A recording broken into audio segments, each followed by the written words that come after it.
program. We're going to use this, let me just start at the beginning, right? Clip Studio is here, it's over at the library if you need to use it. Go to File, New, and then we can click on this video icon and then use one of these presets. So 720, of course, is 720 and 1080, the differences. I'll just use 720 for now. If you want to work larger, that's fine. And then this comes up in terms of the frame rate and the playback time. On our version of Clip Studio, you're limited to 24 frames, right? And then the frame rate you can always change later. And then we hit OK, and this comes up as a dialog box. I'm going to open up the window. I'm going to open up the, let's see here, timeline. And so now I have it just like After Effects, right? Timeline down here. Yep. These are over here like Photoshop. They're actually layers, right? That are layers that are shown in time. So what you're going to do is you're just going to come out here, and there we go. And you can draw with whatever sort of thing you like. I usually like the G Pen. Yeah, G Pen's great. I think if you like that sawtooth effect, it's really nice. So whatever, right? Just draw your character. And then it's about just making new frames. And so how you do that is down here at the timeline, this little button right here will say New Animation Cell. You click on that, and it's made a number 2, right? And now you can't see number 1 anymore.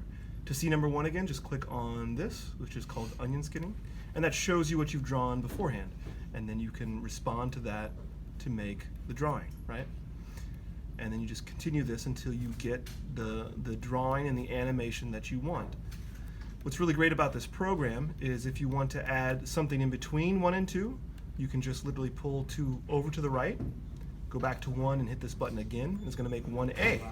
And now you can see the drawing before and the drawing after. They're different color coded, right? So it's really nice to see which one is which. And then add what's called like an in-between frame. So you can make a frame that's in between those 2 frames. So maybe it's to make it a little bit more smooth. Exactly, to make it smoother if you feel like the motion's wrong or whatever. When you're animating, don't start with the details. Start with a very quick sketch to get the feel of the animation right. And then you could make a new animation folder right here. So this button right here makes a brand new animation folder.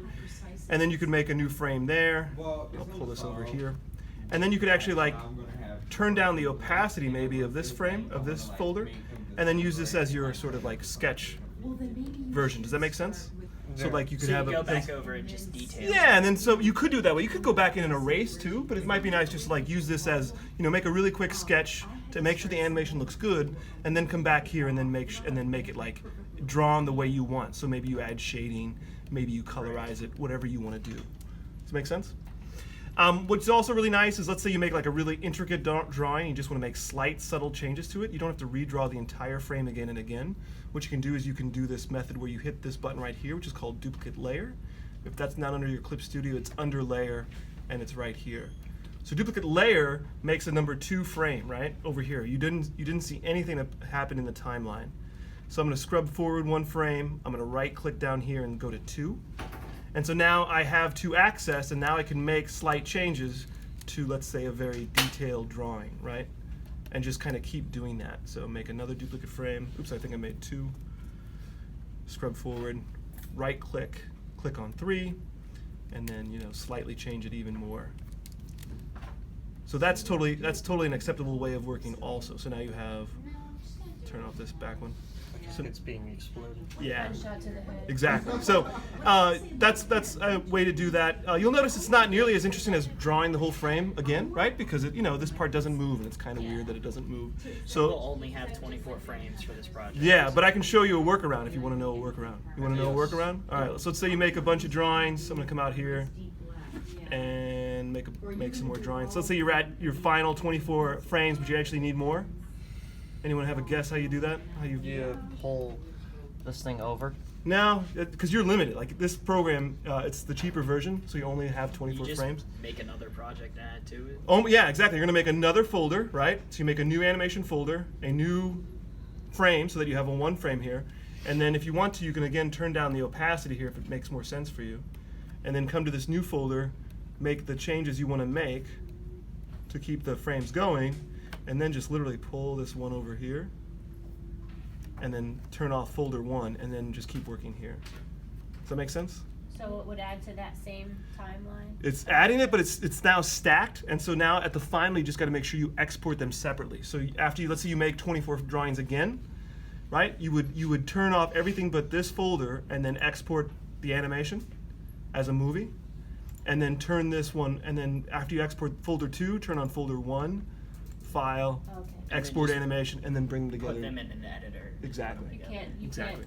export them together, you have to do them. Exactly, because they're trying to make it a little bit limited because it's a cheaper version, but then this is the workaround that you can do without problem. It just takes up a little bit more time. A little bit more time. And then what's really great about this program is also easy to colorize. So if you come back to, let's say you want to colorize, turn that opacity back up. Let's say you want to colorize this person. You can either do it on that version, or you can just come back and make a new. I like to make a new folder and treat this as sort of the colorized versions. I'm sorry, the colorized layer. And so you can, if your area is filled, like see how this finger is filled, if you select all layers, it will automatically register that. Choose a color that's more obvious, right? Like it'll automatically fill. If it's open like this, it'll fill the entire area, which is what you don't want. So you might have to do some sort of colorizing. And that's again only if you want to colorize it. So is that how you do it if you did all drawings like on paper? Yeah, if you scan your drawings in, what I would do is I would just bring into Clip Studio or Photoshop, make a new layer, set it to multiply, your scanned in version, and then color whatever you want to color. Okay, and then would you have to color it on each individual layer? Yeah, because like if I scrub forward, It's well this gonna- is not a great example because this guy stays the same. So in this case it would work. But if he moved, If he moved, yeah, if he actually moves, okay, right? that color Then would- that color needs to be moved. So yeah, you might have to come in here and make individual frames and change the color that way. Okay, well it's Yeah. probably gonna be on a week, so. it should be Yeah. fine.